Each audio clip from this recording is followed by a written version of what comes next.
Hello, hello, hello, and thank you so much for stopping by. I'm Soraya Marshall Wright. Welcome to The World According to Soraya.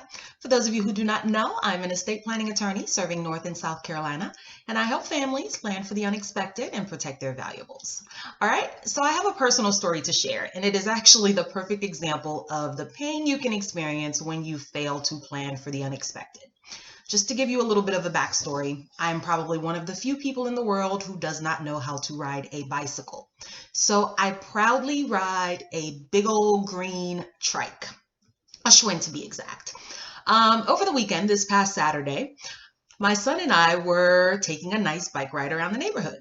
And I was enjoying myself, to say the least. I was literally going wee as I was going down the hill. And then suddenly, as we're about to enter the intersection, my bike would not stop. So I panicked, stuck my foot out, and literally went flying off the bike onto the pavement. This is a true story. So, needless to say, you've probably seen a child cry when they have an experience like this, but it is an even more painful experience when a 30-plus-year-old woman flies off the bike onto the pavement.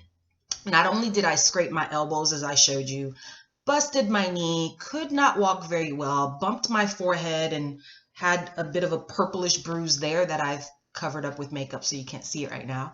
And I ended up going straight home and heading to bed. So there are a couple things that I could have done differently to avoid this situation. The first is that I could have actually checked my brake before leaving home, but it's not even something I knew how to do before this situation happened. So I didn't do it.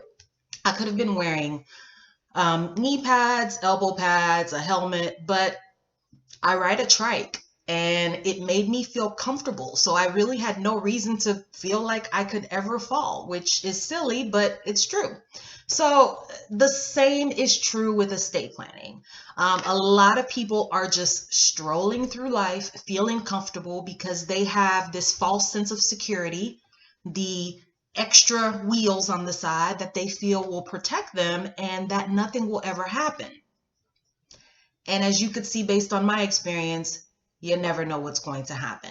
So really the best thing to do is to always have a contingency plan. Always plan for the worst to happen, even if it's unlikely to happen. And you can save yourself a great deal of pain by planning appropriately. All right. So if you didn't know that you can avoid a great deal of pain just by actually being proactive in planning for the unexpected, now you know. And I'll see you next time.